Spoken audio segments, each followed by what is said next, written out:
We are here. Hello, everybody.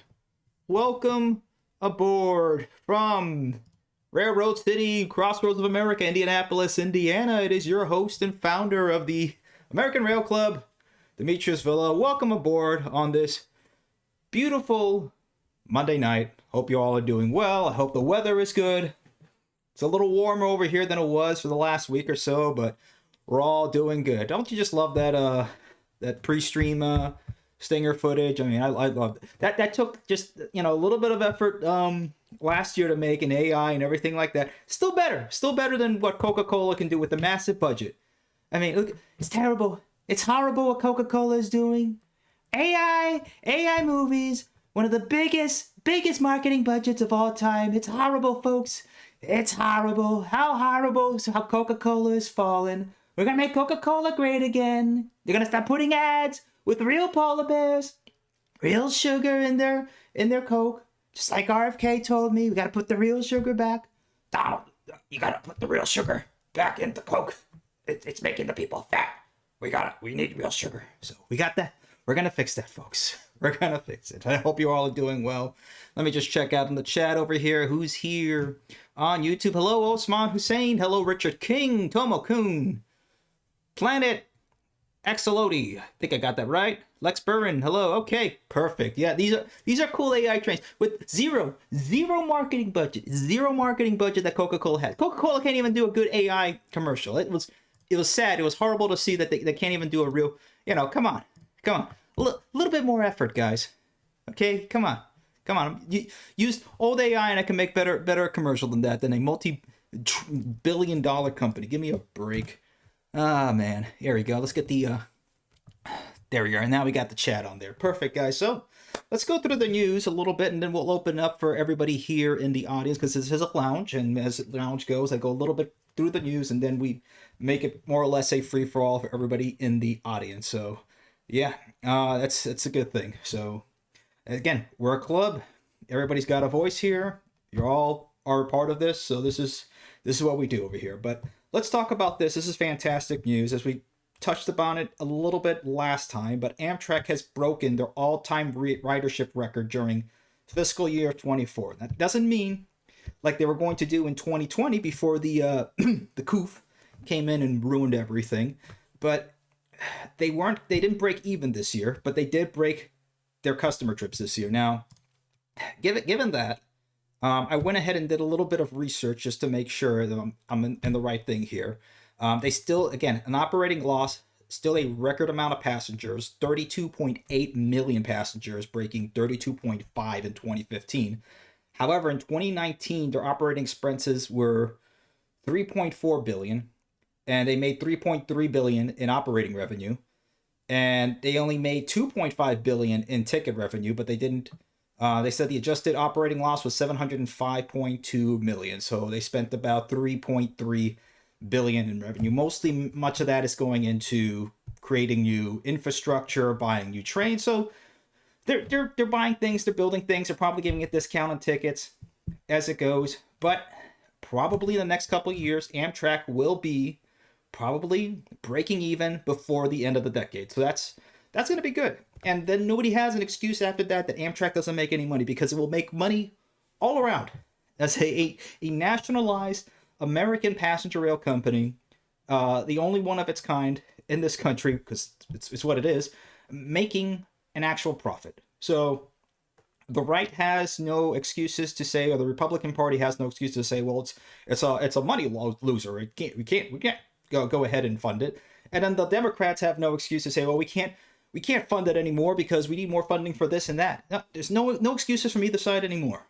So Amtrak now has a bit of a club here, but and that's the good thing, is that we're seeing now, when people go ahead and say that trains or passenger rail doesn't make any money, it's an absolute falsehood, because even Brightline, within the next couple years, will also start to make a profit. Now, they're operating right now at a net loss, which is that's expected because they just started.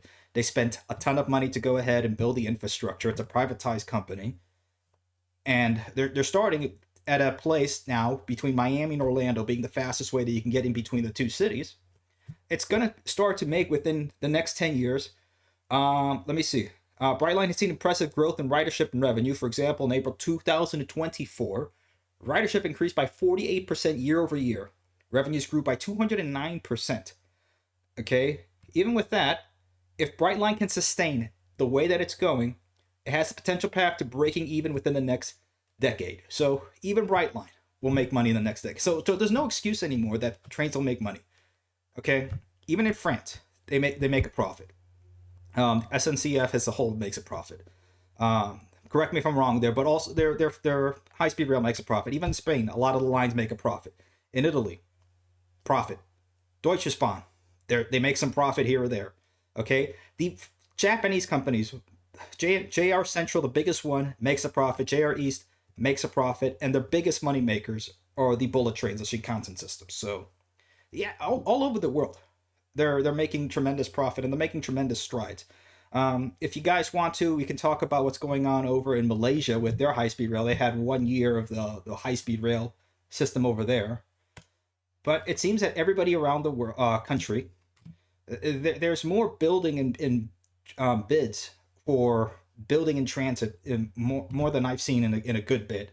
So you're seeing an uptick, particularly one that it's funny that this came out over here. MTA request for drones for bus tracking after what happened in New York as of recently. But anyway, South Florida Coastal Link sinks an operating manager agency. So it's a request for intent over here, an RFI issue for the transit link. So that's actually happening over there. We wish it could happen a little bit faster, but we're getting there, one step at a time. The point is, people want to ride on trains. People want transit. People want better ways to get around. Really, the reason why we don't really have too much of it here in the United States as we used to anymore, because it used to work. Probably the biggest issue is, well, where was it? Here we are. No one's really seen how trains can really work when they look at a place where it's actually functioning. So this is Japan, and I've been somewhere close to here in Tokyo, but there's a lot of places where you can be able to just look at the live line going around. So this is the Yamanote line that's in Tokyo Center. There's your Shinkansen. There you go, your Tokaido Shinkansen. Look at this. That's the lifeblood of the country just going. Everything just works. It just works. And that's the thing that we can bring here in the United States as well. We did have it here.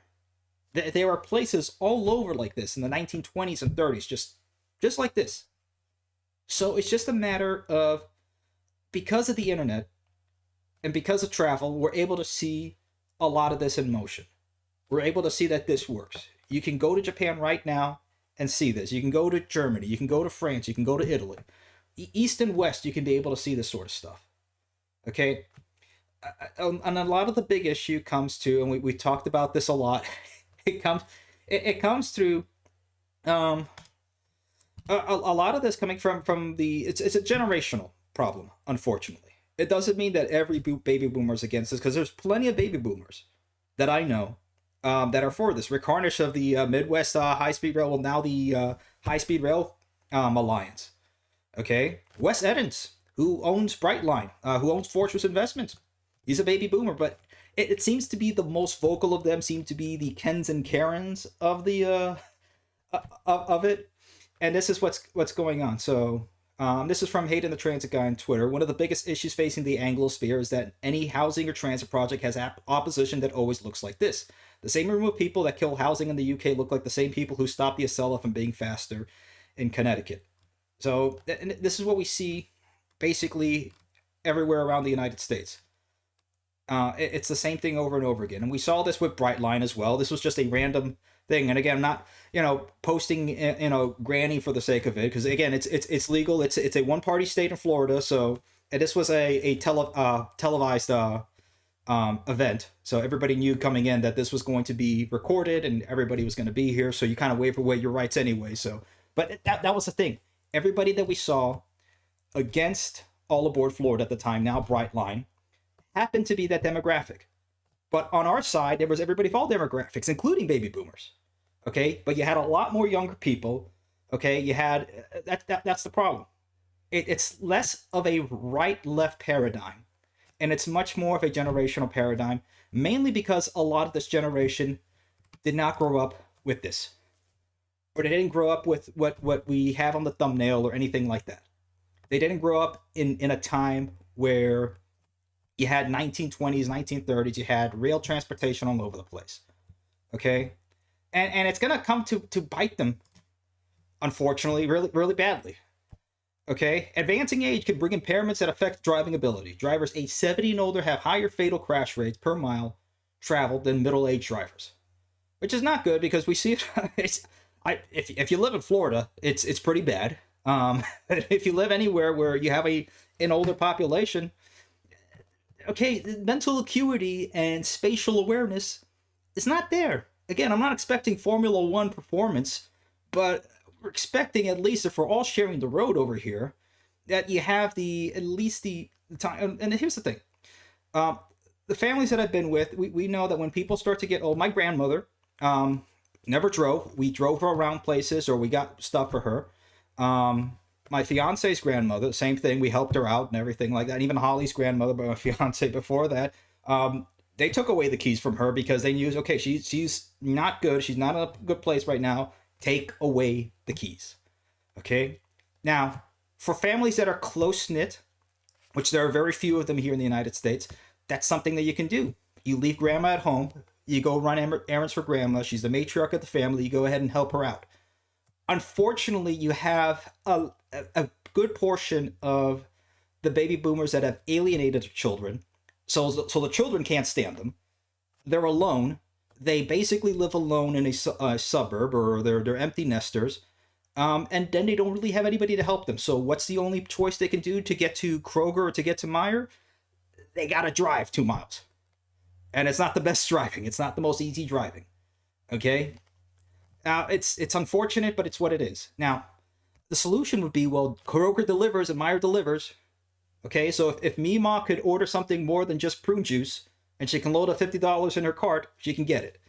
It's just sad, and it's a sad state that we're going in America when a lot of the older generation, I'm talking about silent generation, because the silent generation lived through this, and I mean, if I've talked to people who are over the age of 80 and in their 90s, okay, like Catherine's grandmother who worked on the Milwaukee Road, okay, all for transit, all for trains because they lived through it. The baby boomers lived through a pretty terrible experiment. They were basically MK'd Ultra into thinking that suburbs are great, and it's not. It's led to a lot of destruction here in the United States, and it's coming to a point that everything has to be car culture. So Elon Musk, who we either love to love or love to hate, okay, he's up in the air sometimes. He's a seesaw. When it comes to, he does something good and then he does something silly, but he's his own person, okay? And unfortunately, or fortunately, depending on where you are on the spectrum, he's gonna have a lot of levers in control of the country. So, like we talked about this, the Vegas loop, and we said how silly this is because this is basically a Tesla tunnel. It's a vanity project. It's not a real mass transit system. So this guy is a complete giant amount of coke, this box soul, who looks like a burnt twig. He would snap in the wind if the wind blew any more than 5 miles an hour. Okay, but the thing is, and the thing that really ticks me off about this whole post was this bad faith argument using, where is it? Oh man, because it was just bad. The convention center loop cost $47 million to build. Traditional subway systems, $500 million to build. That's ridiculous. Who came up with that number? So he picked the worst number of all, which was the Second Avenue subway extension in New York, which was an absolute travesty. Really, the real figures are about 40 to 50 million. So I mean, to build what? Basically, all that the boring company that the Elon Musk loop is basically a convention center monorail. You get from one side of the hall to the other. It's not a big deal. This is at 1.7 miles. Okay, fine. So $47 million. So we're talking about almost $25 million per mile for this. It's there are countries that have built subway systems underground for the same price. Subway systems that take thousands and thousands of people per hour. And that's the thing. Once they start bringing this out, they think it's great. Yeah, it works in a convention center. But the problem is 28,000 passengers daily. Try doing that hourly. Try doing that hourly. It's not going to happen. These are the silly options that, because America is so condensed into the tunnel, the rave tunnel, it's silly.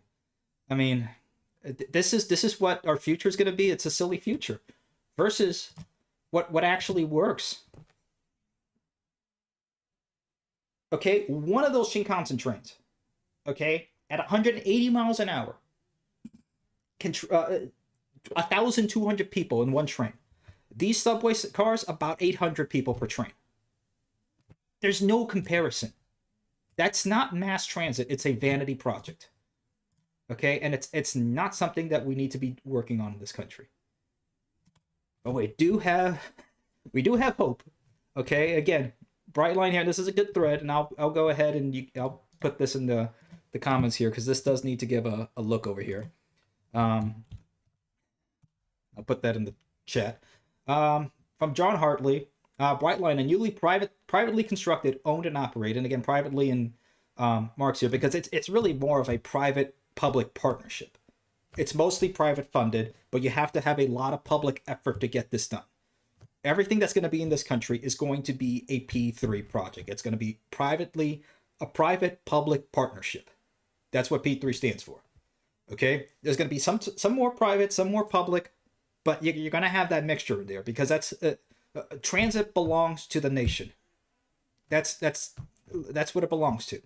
Okay? Companies can run it. People are gonna be on it. Okay? And those companies are run by people. It ultimately belongs to the nation because we all use it. But you can go through here. This is pretty good. You know, basically what we've been talking about on this channel all this time about since 2014 when it started as All Aboard Florida. The journey that we went through to get this thing and make it a reality and help to be there and get involved, whether it was in the commissioner meetings or whether it was in the Florida Department of Finance Committee. I mean, everything. All led up to now being that it can be able to go between Las Vegas and the Los Angeles area. And I've been to the station, the Rancho Cucamonga station. Okay? It's pretty close to Los Angeles. I would say about West Palm Beach, maybe. About West Palm Beach. No, less than that. I would say, and the real numbers are there. It's probably an hour away to Los Angeles Union Station, give or take. Would it be nice if we could get all the way to LA? Yeah, but I mean, from there, I mean, from Rancho Cucamonga, you go on the metro and an hour to the station. I mean, beats traffic. And look at this. The government-run California High-Speed Rail Authority started at the same time as Brightline, spent $11.2 billion from 2015 to 2023, and only has 119 miles of construction. So, yeah. The high-speed concrete continues on. The grift continues. Meanwhile, Florida has something real and is going to build something real in California. Again, not to keep beating on California, but I mean, if you guys had actually been on Brightline, it is good, and I do have plans to probably go on it between Miami and West Palm or Fort Lauderdale, not probably all the way to Orlando. That's going to need more time. I'll get there at some point, but definitely I'm going to take that. But yeah, I mean the stations are. Look, I'm not a fan of modern architecture, but it has at least. The thing about modern architecture is that you have to give it personality, and at least this has some personality to it. Okay, you come in there, it smells clean. It smells like citrusy clean. There's no weird people on the streets or anything like that. Okay, you got to keep things clean. You got to keep things orderly, and it looks good, and it has a personality to it. Most importantly, okay, there's something about it, and then you go through the Yeah, there's a lot of and it's sad. There's a lot of hate going in for California High Speed Rail Authority, and you know we're a bit part of it. I get it. I understand, but it's not that we're against California having high speed rail at all. We've been supportive of the project. What we've been unsupportive of is the way that they're running it. Okay, and it's sad. What it should have been and what it can be is a heck of a lot better than what it is right now. Let me get through the rest of this real quick. But yeah, speaking of nuclear energy that we were talking about, since we all love nuclear energy here on this channel and on this club, there exists magic rocks that can boil water. Boiling water gives us energy.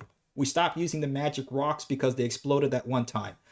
Are we retarded? Imagine if prehistoric people stopped using fire just because some burned his house down once. Okay? We could have electric trains powered by nuclear energy. Because the biggest use of energy within this country is the transportation industry. And if we can be able to get rid of our dependence on especially foreign oil, we've been doing that now with fracking, but with things going on in the Middle East and everything else, that oil is going to start to come up. Okay, it's going to start to go up. We need to separate ourselves from that and have clean, viable energy within our own country, and we can do it because there are so many places that building high-speed rail or building transit can happen. Okay, now look at this. This is where, and we've talked about how particularly high-speed rail can fit for places that are too long to drive and too short to fly. Now, if you look at all these places, the 10 busiest routes in the United States. Let me make this a little bit easier so you guys can see it. Okay, Los Angeles to San Francisco. There's supposed to be high-speed rail there, but we get it. It's taking a bit. We understand that. Las Vegas to Los Angeles. There's something going on there. That's definitely something. Atlanta to Orlando. Now, a lot of these, granted, are short-haul flights and connecting flights. That's understandable. But there's also still a good number of these places that people are actually going to head and taking, and this is their destination or their final destination. So imagine from Atlanta to Orlando that you can be able to take a flight. Or LaGuardia to Chicago. New York to Chicago. Now, New York to Los Angeles. Okay, we get it. That's not going to be really a thing. Honolulu to Kahului. Probably not. You're not going to have an underwater high-speed rail. But I mean, look, it's Denver to Phoenix. That's close by. There you go. That's someplace. Atlanta to New York LaGuardia. Probably not going to happen. Denver to Las Vegas. There you go. That's another thing. Okay, so there's at least 4. There's 4 places over here that you can have high-speed rail traffic.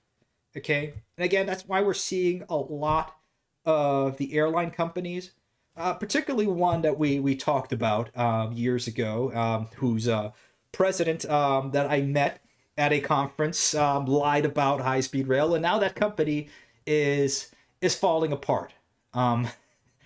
So we can let me see if we can over here. Not only is it falling apart, Spirit Airlines is going through either Chapter 7 or Chapter 11 bankruptcy. Now, it's bittersweet because yes, Spirit Airlines is not a company that people hold in high esteem, as we can put it. Okay, I'm pretty sure WorldStar has their own entire page just dedicated to Spirit Airlines at this rate. But the way that they run the company and the way they try to nickel and dime everybody here and there, yeah, it's pretty bad.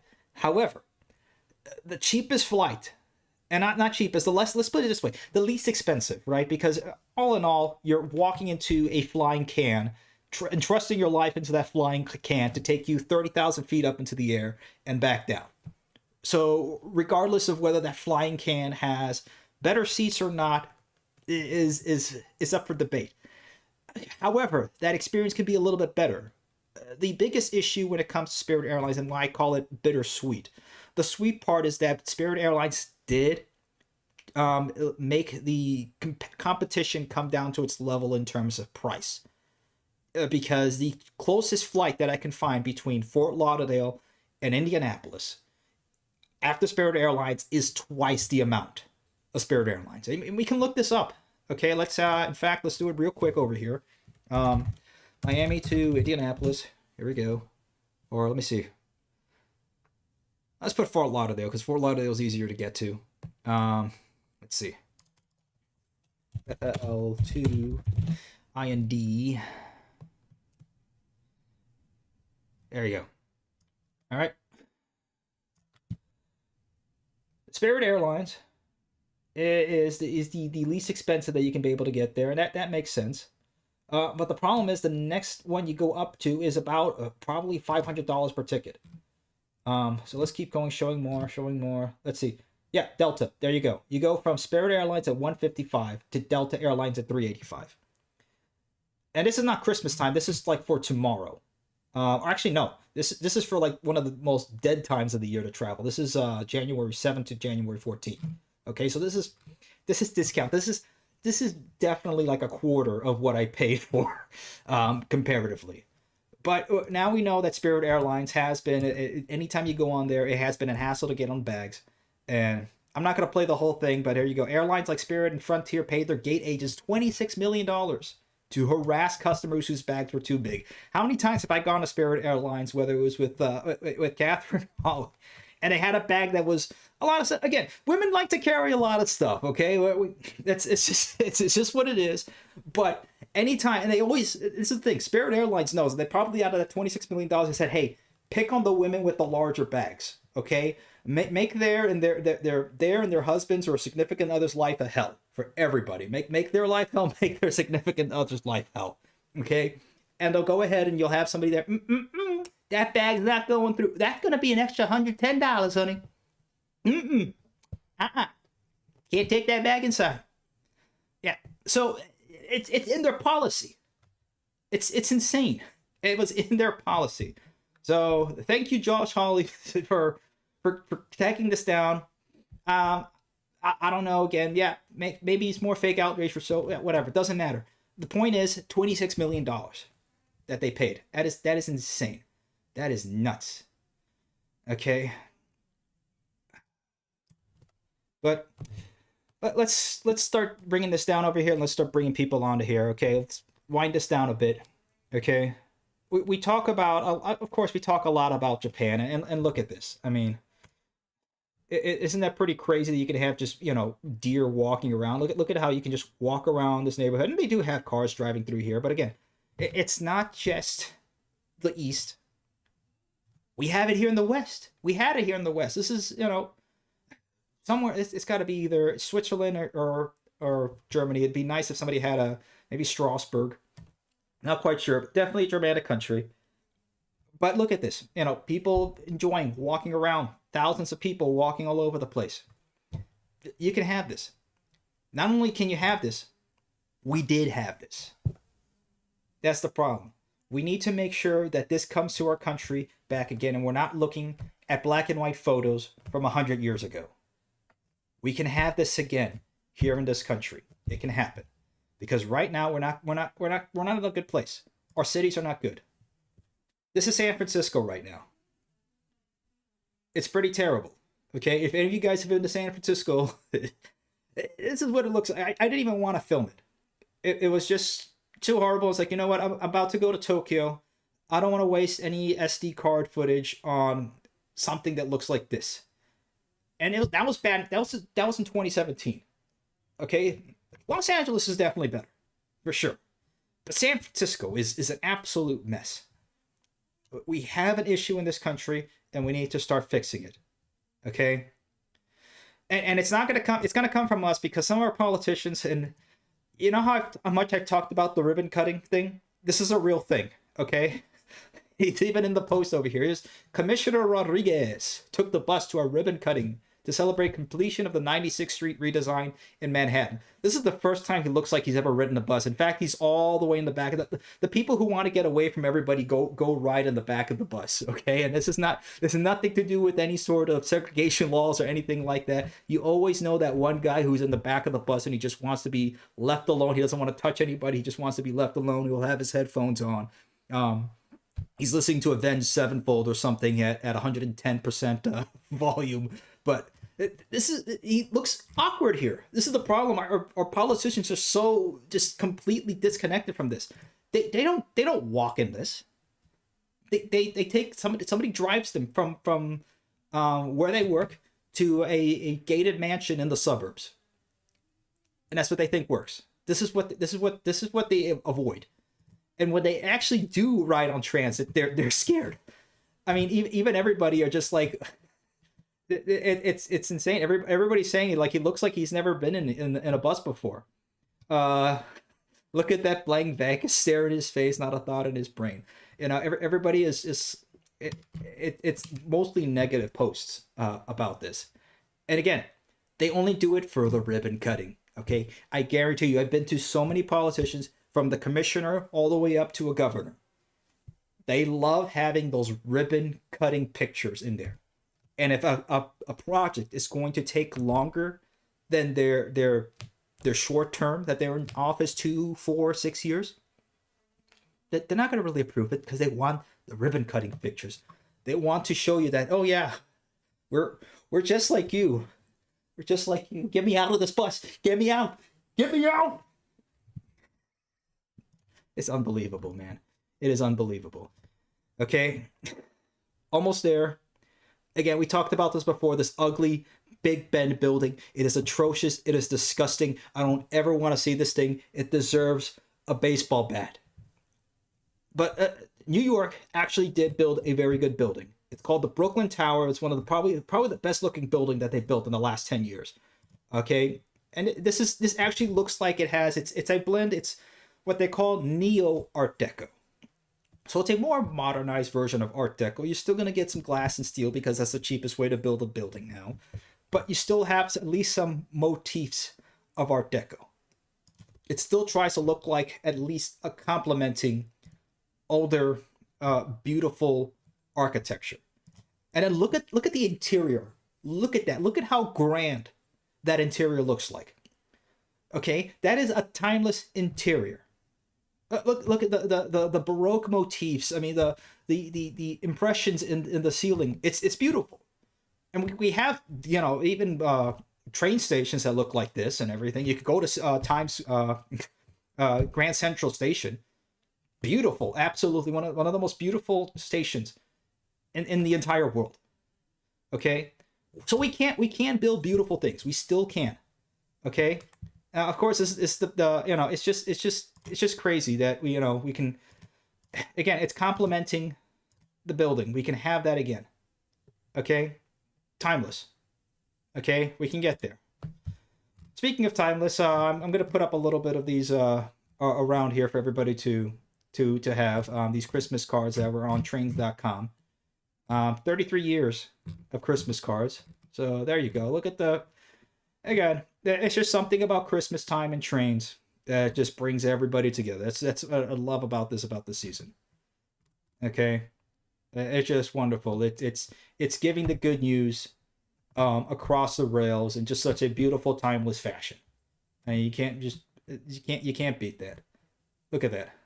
And that's in Italy, by the way. Some of these are not in America, but I mean, look at that. I mean, it's just all across the world. Everybody loves trains. Okay, look at that in Milan in 1988. See, there you go. That's a working city right there. Okay, there we go. Connecticut River. That's on our side of the Milwaukee Road. There you go. 1976 Milwaukee Road. Look at that. Southern Pacific. Look at it. Just beautiful, beautiful pictures. Okay, there you go. And I posted this one on the channel. The Amtrak, when they were trying to they were testing a whole bunch of different high-speed rail trains that maybe they could try to import over to the United States, but basically all of them couldn't really run at any sort of speed because the infrastructure was so aged and decrepit that they just, we can't. It's bouncing all over the place. We can't go at speed over here. Anyway, so that's some beautiful stuff, but almost done. Last point I want to make, since we're talking about, and we've talked about multiple times, that the wealthy in this country used to actually be something, okay? They were actually respected and or feared, okay? The wealthy right now, or the upper class in this country, are not really, because they're not really building anything, and it seems they don't really have a care for the people. But after what happened last week in New York, Okay, which I'm not going to talk about too much into detail because again, we're an infrastructure channel, but it seems there's a lot more on both sides of agreement of what they think about that, which is interesting and funny at the same time. Uh, it looks like they found the guy. He can't keep getting away with this. Okay, no, that's Sam Hyde, of course. It's not the guy that they have or whatever. But I mean, look, this is what I'm talking about, right? Is that everybody is sort of in on both sides, on both the right and the left. We can come to agree on something. We can come to agree that trains are cool, that we need more trains, and maybe this guy, maybe I don't know. It seems that a lot of people are saying that he had it coming. I'm not saying that. A lot of people are saying that. Okay, I'm kind of skirting a little bit of any sort of legal traps over here. Okay, but this is the problem. Is that the rich and wealthy in this country used to build beautiful things, whether it was out of vanity or out of love for the people. Okay, like I talked about, Grand Central Station, you can still go. That was built by Vanderbilt. Okay, there were so many beautiful things, and the rich in this country actually used to be. Let's put it this way: violence was not something that they would not skirt. Okay, there was a good amount of the Harvard freshman class that died in World War One as aviators. Okay, Harvard.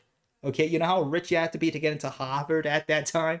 Okay, Teddy Roosevelt used to go hunt. Teddy Roosevelt, led the rough. Right now, there's some discrepancy as to whether he led it or not, but you had a lot of the wealthy class were expected to either be an officer or somewhere on the front lines in battle. Okay, this is Henry Flagler. Okay, this guy looks like he could be feared and respected. Okay, and now our rich are just these cartoony little cretins that don't build anything. They're hoarding away like dragons, just hoarding all the wealth. They're not building anything, no monuments, nothing cool, no beautiful trains, no beautiful train stations, no music halls, no grand libraries. Okay, New York, a lot of New York that we have there was built by the wealthy. Okay, so it's not like people don't hate rich people. They really don't. When you really look at it, okay, because there's a lot of rich people that they do like, especially on the left. Okay, they tend to hate a lot of the people that make money, but they'll love celebrities who are probably worse than any of these other people. Okay, people want respectable leaders. That's really the thing. Okay, not these little cretins. They want actual real people. That's what we want. People who care about this country and at least want to leave a lasting legacy behind. That's what we need to start doing in this country, and it starts with us too. Okay, not that look, it's not that like we're gonna become rich or anything like that. Okay, the American dream that anybody can make it, that's very very few. Okay, the vast majority of people who do make it already started with money to begin with, but it at least says for us that we want to at least expect more out of a ruling class. And I'll leave it at that. All right, now we can get to the lounge. Here we are. So let's get to the lounge here. Let's have fun. If you have any articles or anything to share, please feel free. I'm going to go left to right, anybody in the audience, and then we'll just start adding people on there so we can all have a good time. Again, keep it respectable, keep it nice, but anyway, let's bring it in. Hey, CB. Welcome aboard. Give everybody each a minute to speak, and then we'll add more people in. Welcome aboard, man. How's it going?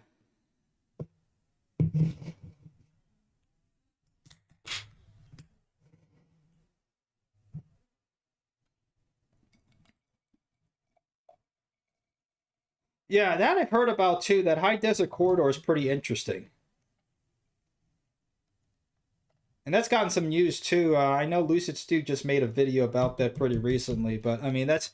Uh, it, it- yeah. And what's cool about that is that, connecting to the northern part of Los Angeles, right above in the not the San Joaquin Valley. Yeah, was it the San Joaquin Valley? I think that's north of there. But yeah, that's connecting that part. I mean, that's going to be pretty cool to see when everything is connected there in Southern California. I mean, they're working on the spot that California high speed rail should have worked from in the beginning.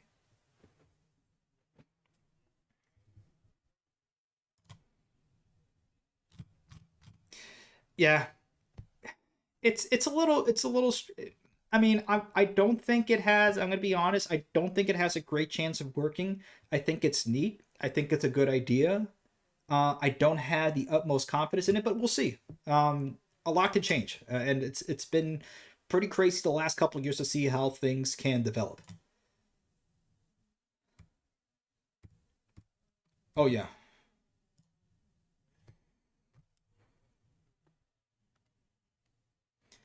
yeah, that I heard about, and that's pretty good to hear. I mean, they were working for years on that.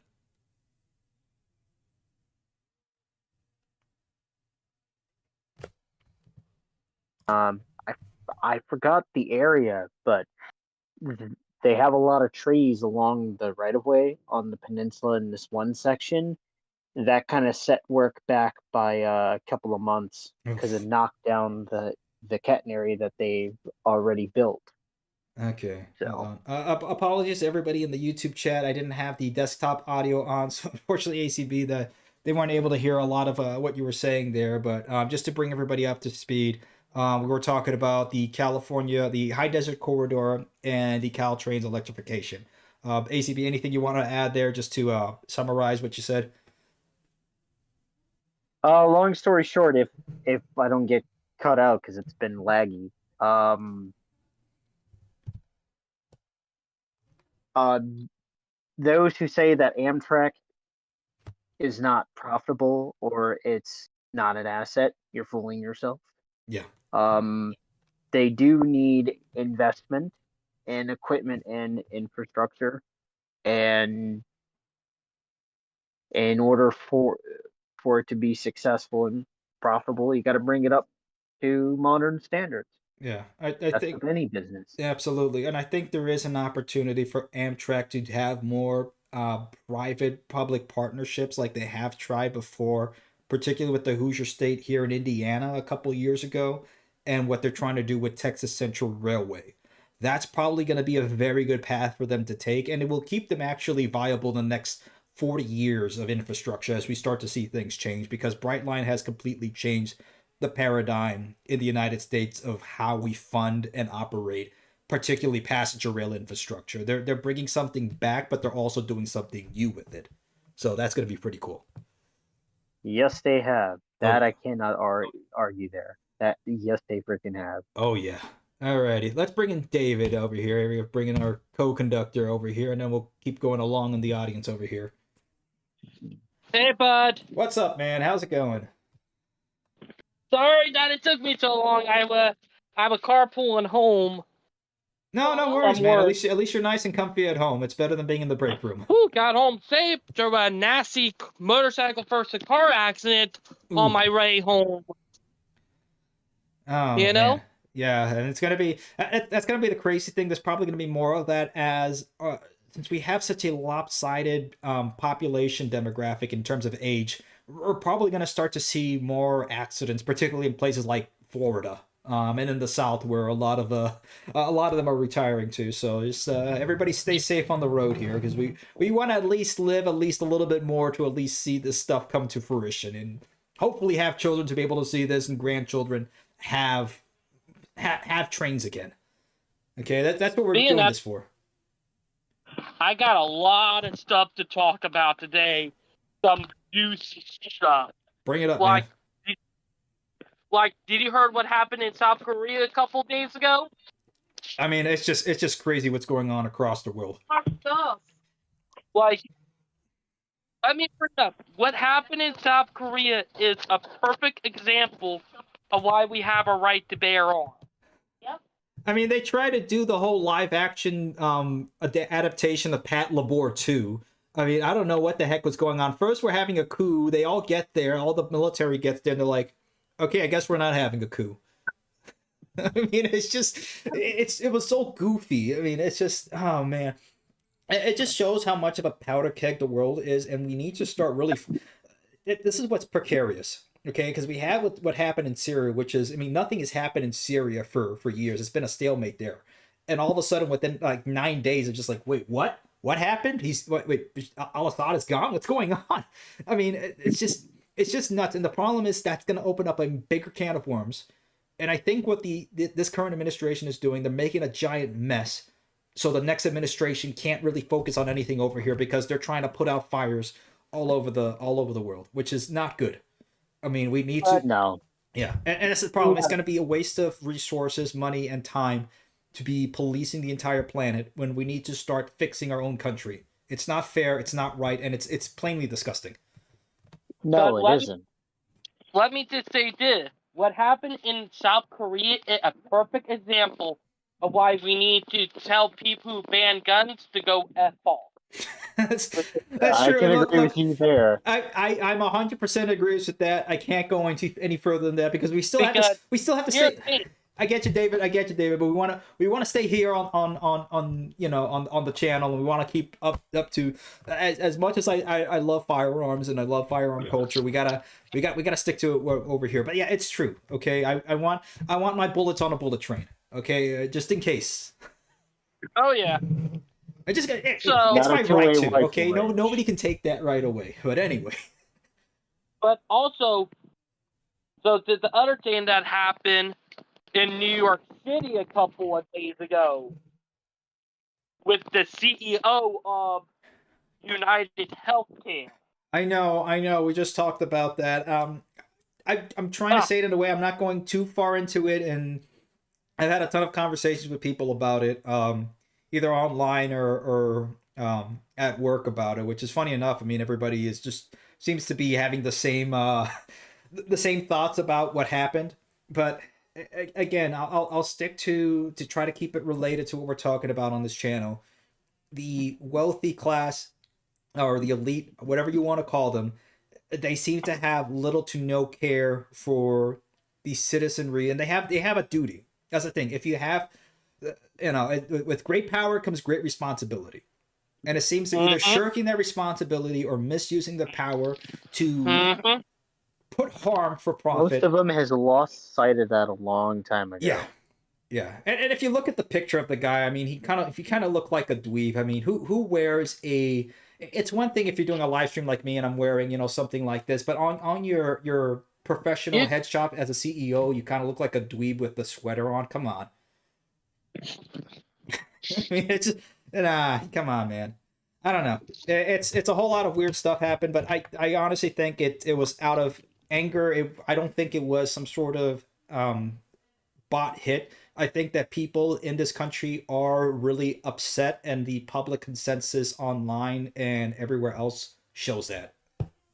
Oh yeah, because Agreed. people are happy he dead, but a lot of people are upset because the guy now got caught. Yep. Yeah, I mean, and look, you do have to uphold justice in the country, and what he did, what he did, mainly because there wasn't any. Because look, if let's split it this way, if the CEO did have something on him, or they did do some sort of assassination hit, it would have come out on the news as like, oh, 50-year-old CEO, Mr. Thompson, died of a heart attack, and it'd be on the news for 2 hours, and that'll be it. Okay, that's how they get rid of people. It's they suddenly died, or they shot themselves twice in the head, and oh, by the way, Hillary Clinton happened to be somewhere in the area nearby. But anyway, the thing is that they don't want to make a big deal about it. Okay, this was made because probably, again, a lot of people feel like there isn't due justice to all classes in the country, and that some people are getting away with basically murder. Okay, because that guy probably led, and it's true. It's a sin that cries out to heaven for vengeance. Like, The millions of people that probably died on his watch. yeah, that for sure.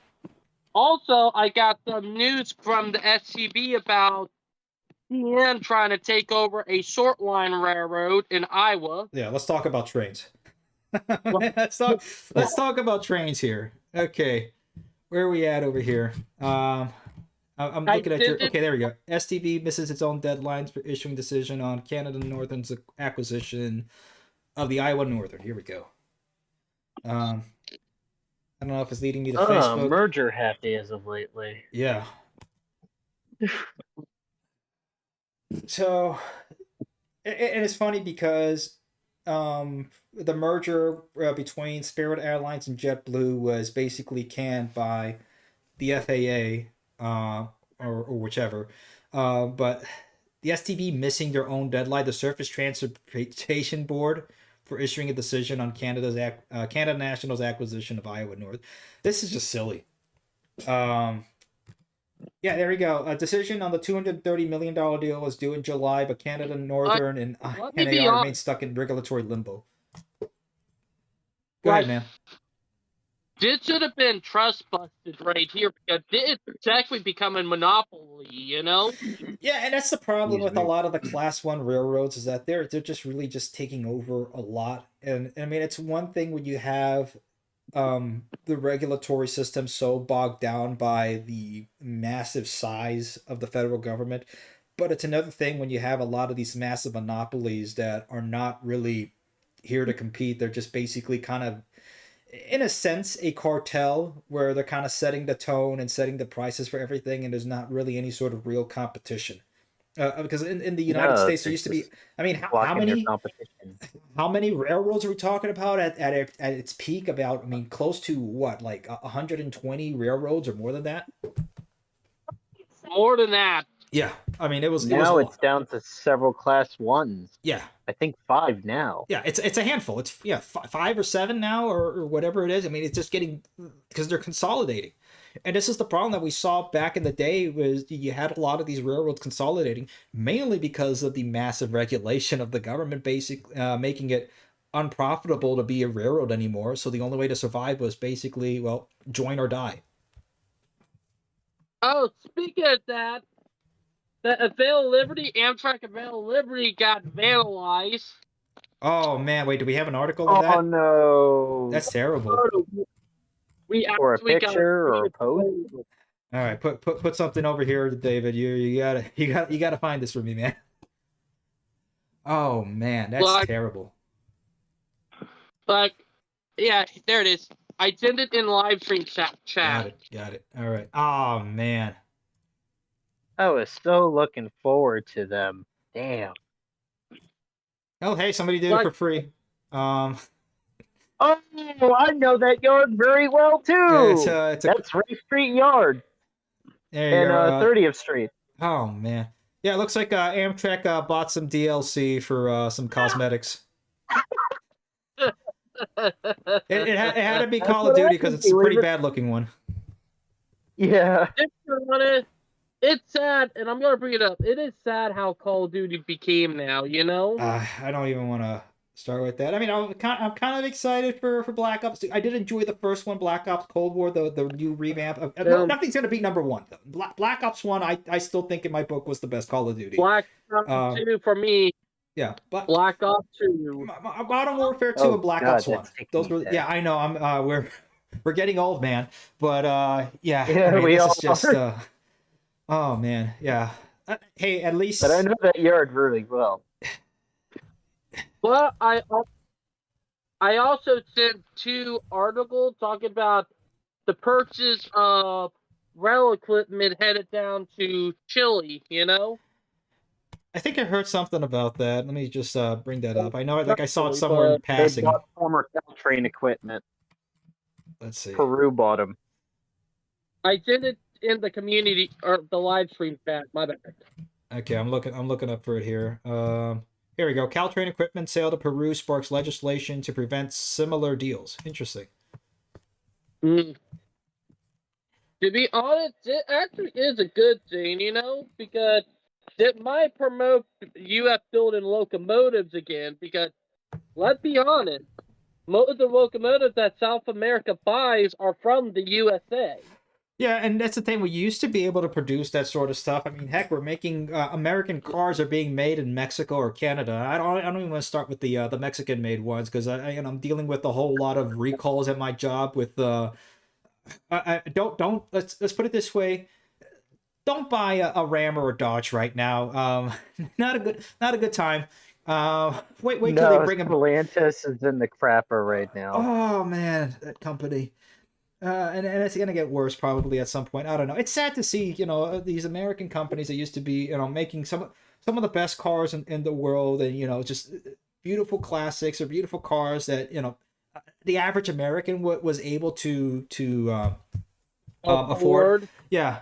You know what's funny? So this weekend we went to go pick up the Christmas tree, which is why I wasn't able to go ahead and stream last night. But Catherine's uncle has a farm where he has donkeys and everything, and he has a truck, which is what trucks should be. I mean, if you live in a suburban house and you never use your truck for anything, you don't deserve a truck. You deserve the baseball bat. But anyway, he has. Here's the thing.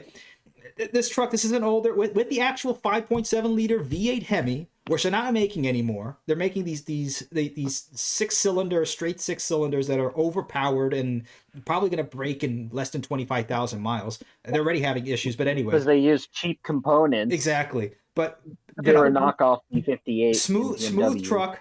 We were able to go ahead, pick up the tree, was able to fit perfectly within the. It's a massive truck. I mean, it's an older, like a 2015 or 2016. It still has the touchscreen, but it's very smooth and felt good on the road.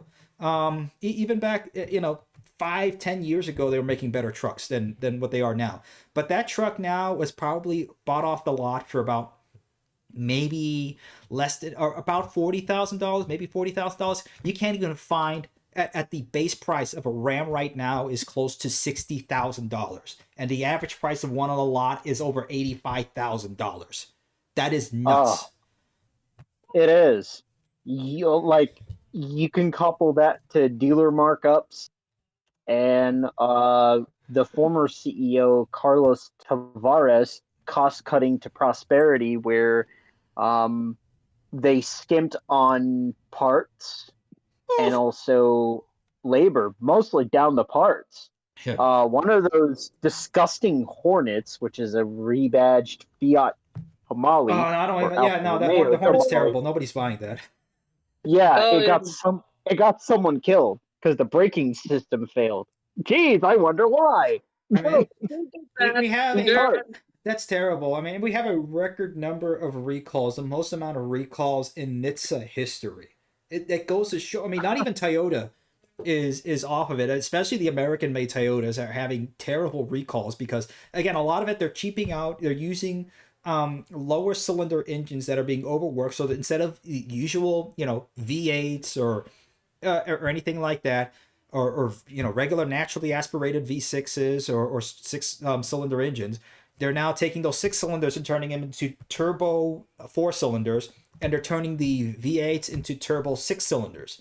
So these are smaller engines. They're being overworked. You have more air pressure in them, and that they're going to get overworked and they're blowing up.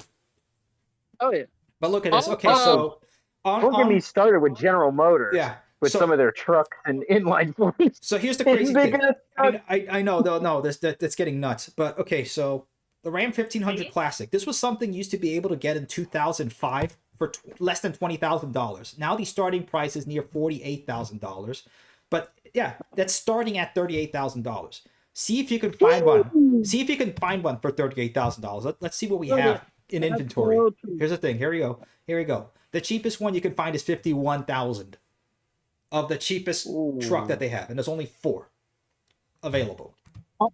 Also, I do want to bring it up 49. that we got new cars. Is that the new cars have a bad habit now, and I've been seeing dash cam police videos of cars malfunctioning and becoming runaways. Yeah, you can't even turn off them in neutral with the newer cars with the electronic stuff. Like, there was the one lady, and there was a phone call of it where she called 911 because her car could not stop. She tried turning it off, tried turning it into neutral. It would not stop. They're giant iPads on wheels now at this point. Yeah, no, that's it. It's getting kind of crazy, man. And look, touch really screens, dangerous. Yeah, and here's the thing. I have a 2006 Lexus LS430. Beautiful car, smooth as silk, probably the best car that Lexus ever made. It has a touchscreen in it. The problem is the touchscreen is old, and it was owned by an older guy. He probably got tired of it after a while. It was still well taken care of, but the touchscreen doesn't work anymore. At least the touchscreen, you can kind of touch it here and there, but you don't even need to use it. The rest of the car is separated away from the touchscreen. If you need to get air controls, you have buttons. If you want to turn the radio, you have buttons. So it's that the screen is there as a nice add-on. That's what it should be. It's not mission critical like the newer vehicles have now. Oh yeah, and that's the thing about the Tesla. The Tesla's cool, and I've driven Teslas, and you know, driven long distances with it and everything like that. The problem is that if that screen dies, you're done. There's nowhere you can go with the car. It's dead in the water. Yep. All right, let's bring Also, in some more people in here. also an article from Rail News about Norfolk Southern with their battery locomotive, battery hydrogen version. All right, we're bringing everybody on. So if you have your hand up, you're in. Hey, Oh, Make it a man. party. It's party time now. Hooray. as Merry much Christmas. as much as we want electrics, they just don't work well, especially up in the north. Oh, of course not. Hey, yo, what's up, everyone? Like Nothing much. Just a fun story I like to tell Tesla owners down south. It's like you bring your Tesla here, it ain't gonna start in the middle of winter. And the thing is, people in Tesla's Chicago gonna be found out the covered hard in a way. sheet of ice, and it isn't gonna start. and that mainly And half your battery is gone. that. Yeah, well, the moment it's frozen, your melting feature ain't gonna work. And here's the thing. Like Here's the a thing. diesel truck will struggle to start in the weather. It mainly has to do with the infrastructure. And the problem in this country is that we are not at all prepared. So I was on a webinar today Nope. with San Diego Transit, and the amount of money they had to spend and everything to electrify their fleet was insane. And the amount of energy that they used to go ahead and recharge the fleet, because they couldn't figure out how to go ahead and charge the vehicle, so they had to go to a point that they had to use catenaries, like on an electric train, to basically recharge the electric buses, because they had so many of That them. is how they have to do it. That is how electrics will work up north. Yeah, and they have to charge them. Battery electrics buses specifically. There's a great story. Ask the bus owners up north. Oh yeah, and Their here- battery is so bad in the winter they can only run them on short routes, and that's like I don't think 15 so. blocks before they need a recharge. yeah, and that's the problem. We don't have our infrastructure's not set up for it yet. It's not like Norway where they didn't really have too much infrastructure to begin with, but everybody was on board with it. They built it up. In China, they've spent massive amounts of government money to go ahead and electrify the entire country. So I mean, and we don't have to that. pay for the labor. They didn't have to pay for the labor. Yeah, and that's the thing. We don't have it. It's prohibitively expensive for anybody to own an electric car unless you're making north of I'm sorry, not even 3 figures, 6 figures, and even then it's still prohibitively expensive. The cities and states. Can someone reach out? Yeah. Can someone reach out to Metra and tell them the battery electrics aren't going to work? And the thing is that nobody really wants to drive them. I mean, if you offer somebody the choice Speaking between... of electric batteries, there was an incident in Port Miami. Oh no! Uh-oh. Yeah. All right. So what happened? What's going on back down Yeah, south here? basically, an electric car just exploded in Port Miami. No lives were. Oh! Oop. That might have been a damaged car. Mm. I'm not surprised. Another reason why you don't buy a Tesla. Hope they had marine Or insurance. any electric car. Oh, boy. Well, no one was using it, so All right. that was pretty good. Do we have it in the chat here? Do we have a video of it somewhere? Oh boy, you guys, what memes are you putting in here? The Polar Also, Express has our arrived in the server. infrastructure's not Oh, by the way, I exactly just did up a to par meme. to charge did electric a- vehicles that are idling all at once. I'm sorry, Dimitri- Dump Trucker, you were saying there? Oh, sorry. What? Listen to myself talk. Oh, hey, who was talking just now? That Oh, was me. That was go first. That was Oh, me, sorry. Demetrius. I found a meme that we should have posted in the chat last week. I just found it. It's It's still November. in a train hidden Ah. at Christmas movie. Oh, I seen that compilation. Oh man, Wait, a train hit electricity lines? no, A about the No, this Christmas would have been tree. good for November, yeah, but I mean, at least we're in December now. Okay, let me bring Ronaldo on here. All right, oh let's my do our god, a program. Hello Kitty smart car. Yeah, I saw that too. The Hello Kitty smart car. Oh man, but I mean, okay. Oh. So, does somebody have that I got video the- of the electric train? Sorry, not electric train, electric car burning up in the port of Miami? Because I'm gonna start I looking actually for it sent you now. an article on the ARC live stream chat. Okay, perfect. There we are. There it There's is. the link. There we go. Watch cruise douse flames after car catches fire at port of Miami. This is a week ago. Okay, here we go. Hey, check the meme. Hey, check the meme the memes real quick. Just found the perfect image describing electrics in winter. Yeah. We'll get there. Hold on. Let me see. This doesn't have a video though. Let me check the meme chat. Okay. I guess I'm gonna have It's to search. Oh. Let me search Brave. There we go. Oh There we go. yeah, I think I've seen the video. Hey, everyone. Hey, Ronell. Hey. Okay, there we go. Finally have a video. A From... bit late, but I'm here. All right, here's the video. Look at that from far away. Here you go. You can see it. That's the thing about lithium fires. They're highly Oh man, it's gonna be. Look at that. Thermal runaway is. I thought I heard a little explosion like a Not firework. Okay, no, that's a bird. Never mind. That's Okay. thermal runaway for you. Yeah, look at that. Oh man, you can see that from across in Bayside. There's a Shoot. little. Oh, speaking of South Korea, they had a few car fires, lithium ion fires over the last several months. And And those speaking fires, of- especially when they're underground, they're really intense. Yeah. Oh man. Yeah, I don't want to Gotten dig into the people. government side of what just happened in South Korea. Look, that's the thing. Again, we're not ready for electrification. It's too much, too fast, and not only that, even yeah, maybe we could be able to electrify the entire country in 2035, but we move too slow for anything. You have too many environmental regulations. Imagine how many EIS studies it's going to take to even electrify this entire country. We'll be here until the next century at this rate. The way Yeah, the red tape. EPA goes. So it doesn't matter whether we can or Red tape and cannot. study hell. Exactly. Hmm So it's And the EVs when they catch fire take forever to burn. Take up to 24 Yep. hours to fully extinguish. I just googled this, yeah, it's and there's a risk of reignition. The risk of reignition is worse. yeah, that's the thing. You cannot put water on it because it's going to. I don't know if you've ever been in chemistry class. You putting an alkali metal into water is not a. It's gonna go boom. Okay, it's gonna go like a firework. Okay. And we It's got a some time bad bomb. news.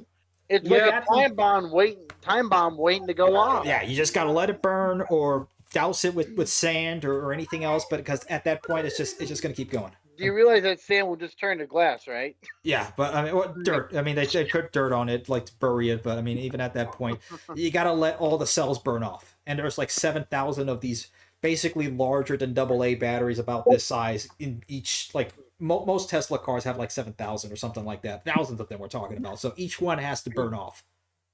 We got some talks from billionaire Elon Musk saying that he wants to cancel California high-speed rail. That's according to the Sacramento Valley. Okay, yeah, and I think I did I see heard that. that. Hold on, let me see if I can bring that up over there. I From, can kind of agree with him a little bit on that state since it's losing money, and he's going to he's in charge of Doge. He's probably going to cut the spending because it's been going to nowhere. all right, I have that bookmark All somewhere. this money, all your tax government dollars have gone to that project. Where is it at now? Still under construction. Yeah, and that's the what? Since 2008, 2015. 2000 construction 15, started yeah. like 2015, and they're still building it. All right, here we go, guys. All right, so this is from DOGE, Department of Government Energy. Summary of California High-Speed Rail Project. Originally projected in 2008 to cost $33 billion. Now projected to cost between $88.5 and $127.9 billion. Estimated completion date was 2020. As of 2024, 0 passengers have been transported and the majority has not even been fully designed. Received $6.8 billion in federal funds, requesting $8 billion in additional federal funds. Sources in the Fresno Bee. And that's the issue, is that the problem with the California high-speed rail right now, it's that it's gone to the point where it's now creating more damage than good for the rest of transit world and everything else that we're talking about over here, because it's putting to bad light. Yep. Because anytime for years, anytime that I talk to anybody about building high-speed rail or building any sort of train project, they always keep bringing up, if they're against it, they always bring up California high-speed rail, and it's a sore spot in this whole entire movement, and it shouldn't be happening, which is sad because No. the Los Angeles Here's how- Aqueduct took 4 freaking years in 1909.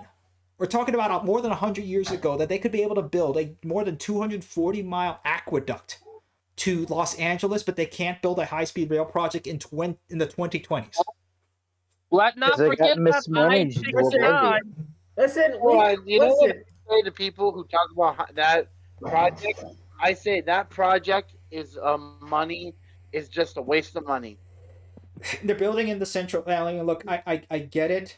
It's fun and all, but hold on. Let me see if I can show you guys what California is looking like right now. Let me see if I can bring it You up. don't even have to. Listen, We already know what it looks like, and we already know how Oh yeah, safe it I know, is. but here it San goes because Francisco looks like zombie I land. promised you guys I'd show you the video. So here Bro. it is. This is Venice Beach on a Friday night. Okay, Friday night. This was not like late Friday night. No, this is like about 7 o'clock at night. The first night of the World Series in Los Angeles. It should have been hopping. Okay, so the stores are open, the bars are open. There's nobody there. Nobody on Venice Beach. It's nuts. It's just like, where are the people? What's going on? Where are they? They're going to be leaving California. The people are leaving California, and they're just giving them population. They still have a population because of all the, I hate to say this, all the illegal immigrants in that. That's in that, yeah, that and that's state. definitely a big factor in it, and that's. Oh yeah. And also how mismanaged that state is in general. Mhm. I mean, the funny thing is, Gavin like, Newsom is a I had to use Gavin more Newsom- Spanish than ever in my life to go ahead and order food. It's like I haven't used that much Spanish since I lived in Miami to go ahead and order anything. It's a little ridiculous, California. Come on. Oh yeah, that for sure. Listen, here's the funny thing. There are countries who actually build viaducts for 2 years. And they got their... They could actually build viaducts for actually 2 years, and they got their whole system running. So, what the heck is going on with California? Yeah, what no, the heck it's- is going on with It's California? getting California- embarrassing, and it's hurting the rest of us guys. don't be shocked if Amtrak one day dips its service in California because they've got no riders. I don't know. I mean, I look, would not be there's still, surprised. I don't know, at this point, there are still 39 million people in California. Now, I don't know if Gavin Newsom is You- schizophrenically listen, So, LARPing did as you all say 39 39 people. million Californians? Technically, that's what the census says. I don't know. I don't think I it's think 39. I mostly think you mean English, 39 Not on the people. coast as much. Listen, I think you mean 39 people. At this rate. Oh, man. But yeah, no, it's... Okay, so basically, it could be much more embarrassing to California if Brightline took over the project. Oh, brother. No, it wouldn't. I think Brightline should take over the project because then they wouldn't need government funding. Honestly, if I They were... could do it themselves, and they do it, and they get it done. I'm going to be honest. If I were Brightline, I would not touch California high-speed rail. Oh. They're sticking in their guess- own lane. They're doing good. Las Vegas, where a lot of people are. In fact, a lot of Californians are moving to Las Vegas. In fact, the That's Oakland, the because Athletics are Las moving there. Vegas- The Raiders have moved there. That's because it's not. The reason those sports teams left is because of Oakland being Oakland and being dumbasses. Oh yeah, no. Oakland is an absolute nightmare zone. That's The Oakland- No. But They they now wanted. took They up should their have last burger given what the stop in sports Oakland. team wanted. When you have a big NFL or MLB team, you give them what they want. If they want a new stadium, you give them a new stadium. Stalker 2 could have been based in Oakland, and nobody would be able to tell the difference. No, exactly. It's it's bad. It's like Actually- a Oh, post-apocalyptic war zone. Zombie. It's really the bad zombie when series. In and Out goes, leaves Oakland. hey, zombie movies can be based in Oakland. You couldn't tell the difference. You don't even have to hire. You don't even have to hire extras. You can just use the people who live in No. Oakland there. You didn't. Oh, No, you just you tell the can town also to come call out. Skid Row too. You just call the town and tell them, hey, we're going to be filming a movie about zombies. Show up in your casual clothes. Hey, just act normal. Act Oakland normal. I mean, it's sad. I mean, it really is sad. I mean, because these are, a lot of It it is is. our own. It's our own people that have been left behind, and they've been kicked around by the system. And like, especially, I feel bad for the veterans who were not given the care that they were ever going that they needed to get. And a lot of these guys are beyond help right now. I mean, because what is it? 95% of the homeless have some sort of mental illness. So I mean, even if you try to help these guys, they're not going to either accept the help or they're going to lash out at you, and they just want to live their lifestyle that they've been stuck in now. And that's the problem. We've dropped a lot of these people, and it's Can I add it's something? becoming a problem that can't be helped. Go ahead, Renell. That's You think sadly true. Trump, the administration, this time maybe they will be successful in pulling funding and getting California to actually abandon their high-speed rail project. Here's the thing. Here's the thing. Here's the thing. Gavin Newsom is assembling a team to go against Trump's plans. Yeah. Every single Democrat, every single blue state is going against Trump's plans. They're planning it. That's Well, rebellion. Jersey's kind of you know what playing that is? ball. Brightline, you know what that Um, is? That's what we call a revolution. The beginning stages of a revolution is when someone goes against the government. Yeah, I'm gonna say The CA high-speed rail project has been getting a ton of bad Why press. is my mom calling me right now? Oh man. Don't touch. It's been getting bad press ever since they pushed back when they were going to start construction and start service. Yeah, I mean, So, it's like, just when you- it's sounding like 2020. maybe they won't be successful in getting them to abandon it. Oh, and wait, they're going to tell us that it's delayed because of COVID. It was 4 years ago. Get your shit together. exactly. Yeah, maybe a few months, but 4 years, Actually, 5 years ago. Make that 5 years ago. 5 years. Oh yeah. damn Okay, it. so God. here I'm looking at the Time's YouTube flew. comments. So Neville 6000 asks, also, what's wrong with Amtrak owning California high-speed rail? What's wrong with the Amtrak California? Well, okay, so his question was also, what's wrong with Amtrak owning California high-speed rail? I think Amtrak could do it, but then it's a waste of money. It becomes A drain Amtrak's of dead. resources and focus. Amtrak could do it, but the problem is if Amtrak took over, they'd run out of money faster than they had money.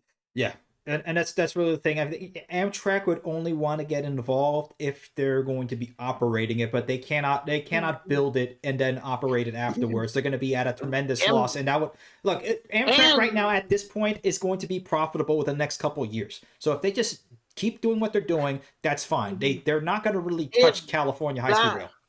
Oh, They're and gonna they're touch currently Texas working on before infrastructure California. upgrades on the Northeast Corridor. They're currently working on that. I thought Deutsche Bahn was going to operate the high-speed rail in California. Yeah, I think that right now that's all kind of that's going to be up in the air right now because people are reading the room. Trump seems to be on a war path of vengeance over here on everybody that's wronged him. Whether that's for good or for bad, I think you know what there needs to be a little bit of blood in the room at some point.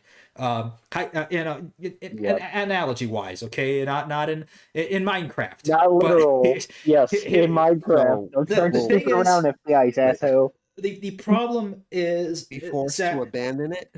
the thing is that with California, they're instead of trying to level with the administration or anything like that, it seems that they're going to be going full force into doing their own sort of thing.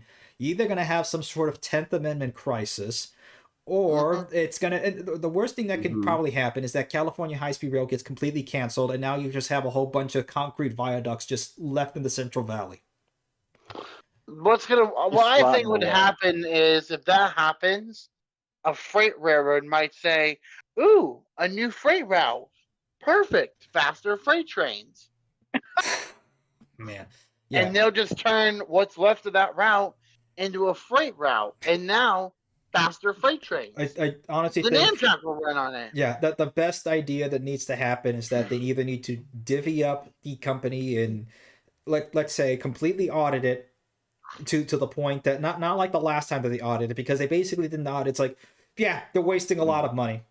Okay, what are you gonna do about it? Yeah, we'll just reshuffle a couple people here and there. Okay, but you did nothing about it. Yeah, but we hey, look, there's an audit. We did an audit. Yeah, I see the audit, but what actual articulable actions are you making to go ahead and actually fix California high-speed rail and actually get a train on there? Because they're not even making, they're now pushing back to the point that it's 2032, or it's a floating deadline that's not even set, because at least Brightline West has put it to the Olympics. It's like, we're gonna get done for the LA Olympics. But California, their own 2028. If we know Exactly, their anything own state about government's not if doing we it. know if we know anything about the Olympics, it destroys cities. The thing is, The Olympics is going to destroy Los Angeles. No, I get it, dump trucker, but the reason why Los Angeles was chosen, because at this point nobody else wants to do the Olympics, and the first time they did it in Los Angeles is because back in the 80s nobody else wanted to do the Olympics, and Los Angeles said, hey, we already have a whole ton of venues already set and done. We don't really have to build that much. You can just come over here. And it was the least expensive Olympics, and it actually did make a profit in Los Angeles. I don't think that's going to be the same this time. I think they will be operating at a loss. And look, the Olympics, I think, as an idea, is great. It's fantastic. The International Olympic Committee is absolutely corrupt. But it's at least, the thing is, the country's going to be represented on the world stage. And if we can show at the very least that America is back and it's building high-speed rail and it's building fantastic infrastructure again, that at least gives a massive message to the world that we're back, we're building ourselves again. Everybody else get your own crap in order, because we're fixing ourselves. Listen, I love that. I think California High-Speed Rail made a huge mistake, though. If I was California High-Speed Rail, I would just follow the freight route that's already there and just build off of that. Yeah, yes and Until no. more money, Is, money came in. You need straighter tracks. You can't have so many curves in order to keep a high speed for operating high-speed rail. It's just, I think they should have built between Los Angeles and San Diego first. Mm-hmm. That should have been. I mean, that would have been a start. Yeah, that would have been a good start. Amtrak Surfliner makes a profit. They carry like close to, I mean, I think close to 1 million passengers. They make a big chunk of Amtrak's. Let me see if I can find that in the meantime. But yeah, I mean, that would have been a good place to do it. It's still, Well, the problem they probably saw was, where do we put the track? Do we put it under San Diego or around San Diego? Yeah, I mean, there are a lot of mountains in San Diego. All right, here we go. As of February 2024, Amtrak Pacific Surfliner's total ridership was 12,890,000. Okay, and the number represents a decrease from the 13 million recorded through February 2020, which was the highest. So, Amtrak, that's more than almost a third of Amtrak's annual ridership. And this is outside the Northeast corridor. Yeah, outside the Northeast corridor. So that's their biggest line. That should have been like ringing bells, alarm bells, everything to California high-speed rail. That's your route. Los Angeles to San Diego. I don't care how you do it, but do it. That's what it should have been. Freeway. Okay, and I got it. You got it. The freeway, right down the middle of the freeway. I mean, no, that's just. That's nuts. I remember Brightline actually did its first route from West Palm Beach to Fort Lauderdale and then extended to Miami. They didn't start by constructing from Orlando all the way down to West Palm Beach. No, but they had. Here's the thing: the difference is they already had the line. and they already have the Oh yeah, they already have the right of that's a way. huge That's difference. a huge yeah. difference. Yeah. Mhm. Oh yeah, And the that's thing is, the they big couldn't, difference. and they couldn't go to Miami yet because they were still building the station. But the stations in West Palm Beach and Fort Lauderdale were much easier and smaller to build, so they just started there and at least got that going and say, Mhm. hey, look, the train is operating. Then came to Miami and then came to Orlando because Orlando they had to build completely new infrastructure for that. And in Miami, they already had some track in Miami that they could build off of. Yeah, and that's off the old They just Florida East built- Coast. Yes, they built off literally Yes. a little branch line that went to the dock. They just built right off of that. Yeah, and that's the thing. It's like we got to build off of what works. I mean, And that is also why I think they should have built it off of that line that that runs between Bakersfield and Fresno. The track's already there. Perfect. You've got a line to start with. You got a line to It's start with. just the Cajon Pass, or I forgot the name of the pass. It's just that line was already at capacity, and I think UP wasn't having it. It's like, nope, we can't have any more trains on Well, the no, pass. well, I mean, like, add more tracks to it, make it bigger, make the line doubled, and then in the towns you could just go around. Yeah, that's The thing is, yeah, The you problem need to is separate it that right away. through a mountain range, and Yeah. Mountain. there wasn't enough room A to lot add of more tunneling. track without destroying the environment. Yeah, it does require a lot of tunneling on both ends. Yeah.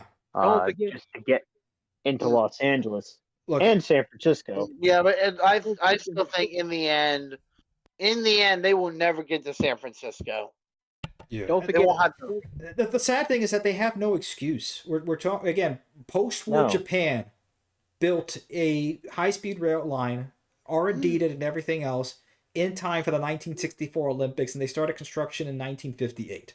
So there's no reason whatsoever, apart from all the silly studies and bureaucracy and the red tape that California itself has imposed upon itself and its own silly corruption, that it's failing its own state and it's failing the country and it's dragging us all down. And it's not fair and it's all not down right. with them. Yeah. No, why do it you isn't. think people? Why do you think people left California? Yeah, and it's sad because California Because of that. it is probably the most beautiful state in the union, and I can definitely see why people love the state. It's just I honestly think the state has been hijacked. Yet most people think it's not about the regulation. It's about the funding, all the funding. No, we have The same thing happened to Texas Central, where it was stuck in red tape hell, basically. Legal limbo and regulatory limbo. Texas Central stopped because of political. Yeah, funding It's is not not the because issue, of and that's the thing that the lefty transits need to understand. It has nothing to do with funding. It has to do with regulation and political will, which this country doesn't have either right now. And I'm hopeful, but I'm going to be cautious that the Trump administration can be able to, because that's what they were saying before the first time around. Now, I don't know if he's learned his lesson or if he's actually going to do this, but that's the biggest thing that we need. We need to get rid of a lot of this just upheaval of regulation that has it's bloat on the country. Here's the thing. Remember, there is another country out there that has had a similar situation to us about for about 80 years. It's been tanked. And I know I'm mentioning about Argentina. I'm talking about Argentina here. Oh boy.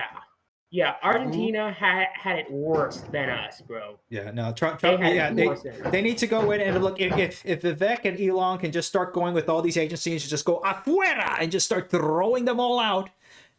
Sure. Yep.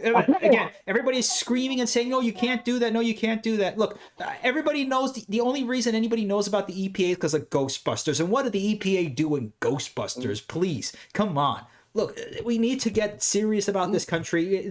There's a balance that we can have, okay? No one is saying no regulation, free for all, Upton Sinclair's the jungle. Nobody is saying that. What we are saying is let's get this country built. Let's make it safe. Let's make it prosperous. We had it before. We can do it again. Even better than before. And with all these regulations, we're committing seppuku. We're getting killed by the pen and paper at that point. Yeah, and it's more like a death by 1,000 cuts at this rate. I mean, I don't know how much more blood we can bleed out. I mean, the Federal Reserve is just printing out more blood, I guess you can say that. But the thing is, that's another thing, was that we don't really have control over our own monetary policy. That's the problem over with the having printing of the money. Yeah. Well, Trump's gonna is gonna end the money printing, so it doesn't make the dollar worse. Yeah, bring it back into Treasury. I don't know. Yeah, I mean, there's got to be some sort of way to.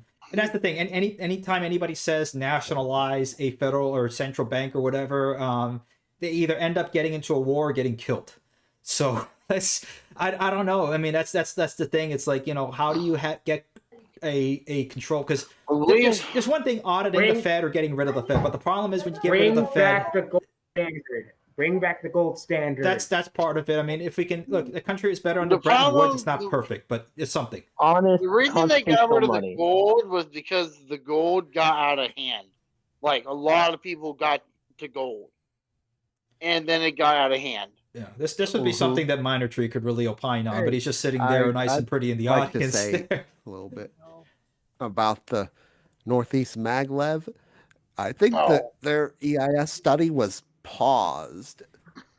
Yeah, Northeast Maglev is never going to happen and never going to come to fruition because the Northeast Maglev has no room to build.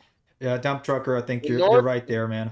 And that's a sad thing. It's I know we hate to say it, we love it, but I don't think it's happening at this rate. It's like that meme. It's like we love you, but it's not happening. You did have the interview with them. Yeah, and that was great. And I look, if we were a serious country, not only would it be happening, it would have been done, all set and done. The technology is there. The Japanese would have financed it at a negative interest rate. Heck, they would have paid for us to have it and everything. But the problem is that, the minute they try to go to, they did like one EIS study in like one place of Baltimore, like outside of it. And it was complete chaos. You had people complaining, oh, but what about this? Or what about the right of way here or there or this or that? You need to have a balance between eminent domain and property law.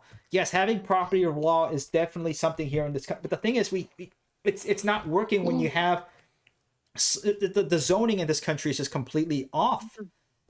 Mm-hmm. And we don't own anything. That's the other thing. We're becoming a renter society because, I mean, the houses that are built here, I mean, you go into the garage of the house here that I'm renting here with my fiance and her mother, there's nails. And that's not just one or two nails. There's like at least several dozen nails just not even hitting the actual beam. A wooden beam in the middle, and the wooden beams, forget about them. They look like they haven't even grown in. They're like, they have maybe like 3 lines on them. They're like 3-year-old trees that they took off. It's nuts. Let me guess. Cheap house. Brand new house. Yeah, they're built in the last year. Yeah, that's the thing about housing is they're getting cheaper and cheaper because product is becoming more expensive. Yeah, it's that's the thing. It's like, but it's gonna make it. It's not making it cheaper. The land's getting more expensive because it's speculating more and more. I mean, there's just so many issues that we have in this country. It's like we have to find a way to make it stop. The overregulation is not making things any less expensive or more palatable for the American public to be able to afford, to be able to work. And private equity firms like BlackRock and Vanguard are thriving in an environment like this to own nothing and be happy crowd. Oh yeah, and that's exactly what we were talking about, like what David is talking about. Why do you think people are cheering on what happened with the CEO of United Health? It's because of stuff like this. They feel like they're just being let down and taken control of. Mm-hmm. Mm-hmm. Taken advantage of. The thing about the thing about BlackRock is they're getting their hands on everything. Yeah, no, you can't. That's something that can be busted, but it's not going to be because imagine how much money BlackRock has at its. Well, I know they have $10 trillion in liquid cash alone. Correct me if I'm wrong there, but that's in liquid cash. Forget just assets, not $10 trillion in assets, $10 trillion in cash. And they're going to get their hands on more lithium mining. Yeah, no, that's something that should be seized and busted. I mean, that's not right. It's not helping our country. That's the other thing. There needs to be speak softly, carry a big stick, as Teddy Roosevelt said. Probably one of the best presidents. And there's a lot of things that I didn't agree with him on or whatever. That's the thing. You don't have to agree with everything everybody says or one politician says. But Teddy Roosevelt had more heart and more spirit and love for this country than most of these politicians now. That's the thing, that most politicians back then, or most of the ruling class back then, at least had some sort of love and respect for the country and its people. Here's the thing: Yep. most politicians who were most politicians were progressive back then because they actually fought for against corruption. Yeah, I mean, he was pretty progressive at this rate. Well, I mean, compared to what progressivism is now, I mean, that is basically turned into communism. But back then, I mean, he was speaking about using at least, federally granted powers, maybe a little bit too much in the context of the time, but at least using it to better assist and help the normal everyday worker and the family. That was the thing, at least back then. Yeah, progressives nowadays aren't going back to. No, they're basically communists. Yeah, they're basically pretty much. They're the opposite of progressives. They're regressive. Regressive. Yeah. Yeah. No, it's Yeah, nuts. bad. I mean, that we have that on one They're like side, and then we rules. have the other side. It's just, let's just have companies own everything. That's the problem. Is that then you make it turn into cyberpunk 2077. That's where we're living here in this country. It's just basically it's When communism both on one sides keep side, on and fighting it's each other. it's nuts, and that's the problem. Capital shouldn't be a tool used to beat the people. That's the problem with it. No. And that's the thing that communism and full-on capitalism does. It's just using money against us, rather than we should be using money to build up the country and build up its families and people. Plutocracy at that point, Exactly. like a modern day feudal era. Oh, even worse. At least peasants back then at least had half the year off because of saint feast days and stuff like that, and they worked like maybe 3 hours a day. Demetrius, I always think about two types of countries: the America that we know of and corporate America. Yeah. No. I mean, we are a capitalist country after all. Yeah, and Yeah. Capitalist. We operate as a constitutional republic. Yeah. Yeah, we're neither a We haven't done democracy. that in a very long Yeah, time. we're not a democracy, and we're not a laissez-faire capitalist system. We're a republic. We're supposed to be a constitutional republic. Exactly. But we're not. It's not operating as that.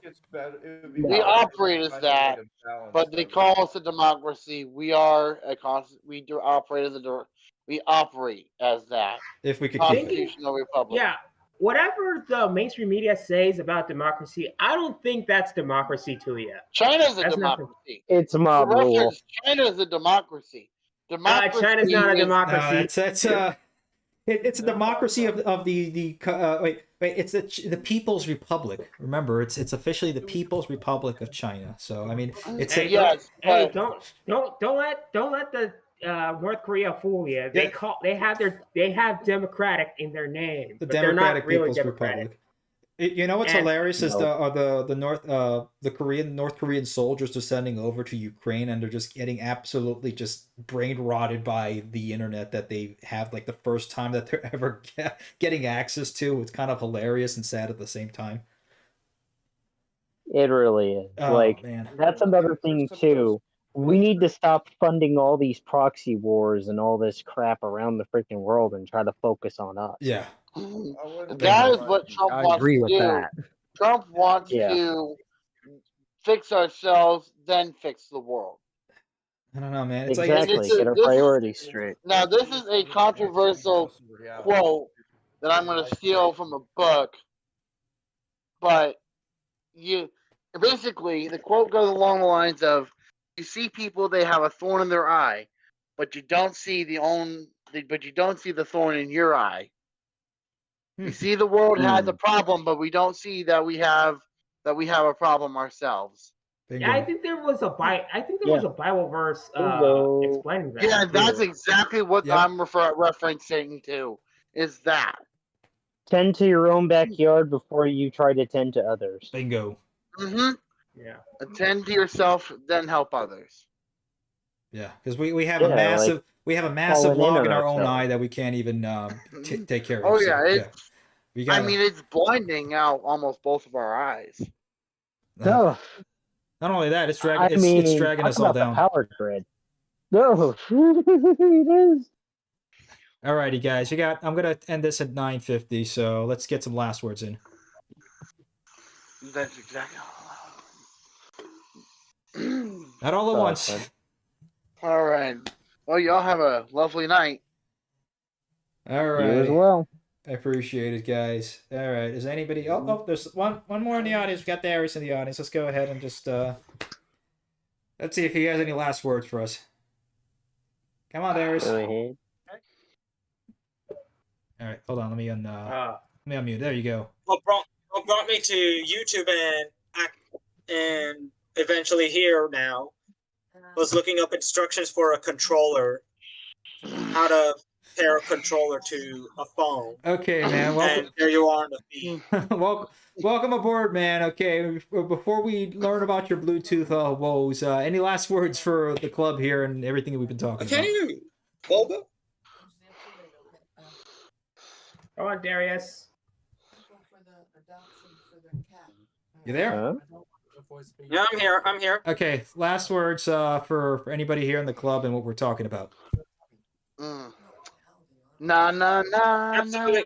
Absolutely right about you don't have to have your own personal mindset. Like, for example, I really like a lot of things that DeSantis does, but I don't like how he does with the criminal front. He's not that, like, he just decriminalized homelessness. Criminalized or decriminalized? Decriminalized homelessness. I mean, it's essentially.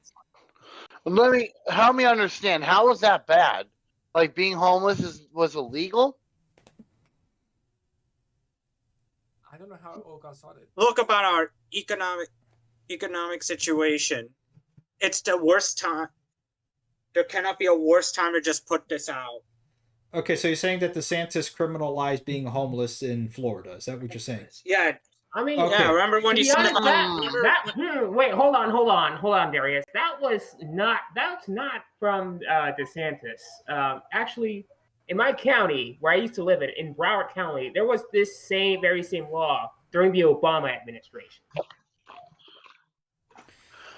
Yeah, I'm not too familiar about what's going on with that in Florida, but I mean, let's not dig too far into politics. Let's go back into what we were saying. I agree with your point that you don't have to agree with everything a politician says or does. Like with Trump, okay, there's a lot. No, I get you, man. Look, there's a lot of things I don't agree with Trump on something or here or there. But I mean, I agree with the whole entire vibe that yes, we should be making our country great again. We should be prioritizing America first. That's definitely something. David, you wanted to go ahead and say something? You there, man? Okay. David, you said you wanted to say something. David, you there? David. Hello, David. David. You there? Alrighty. For David. You there, David? Okay. David. Oh, I think he's here. Okay, hold on. He's coming back. There we go. Okay. Yoo-hoo, David. Okay. Come on back, man. Here we go. Let's end it. We got 9:49. Let's see if we can end it all done. Can you hear me now? Yep, loud and clear, man. Good. Yep. Horizon. I was trying to say something, but no one could hear me. I think it's on something in Discord, but you're on now. Go ahead. But when you were talking about the wood stuff, like when it came to housing, one of the biggest lie out of modern building is laminate wood, like plywood. Biggest lie out there. It's just shredded wood put together with glue. That's all it is. And Moment that stuff get into contact with water, only a ticking time bomb before that stuff fall apart. Yeah, I don't really want to tell my Ooh. family, and that's the thing with laminate wood. Like the whole wood flooring over here is all like laminate wood panel. So laminate And like the wood. minute I see is any drop of supposed to be water a come in, I'm wood. like immediately like just cleaning it up because it looks nice and everything like that. They say it's stain resistant, but in a year or two, it's gonna start to peel. So Oh, yeah. I don't want to be there when it does. It's like anytime there's a spill, clean it up immediately. Do not let it sit there. I did send a couple more articles in. One of them is talk about CPKC ordering more fuel efficient locomotive or more hydrogen locomotive, so they're buying more of them.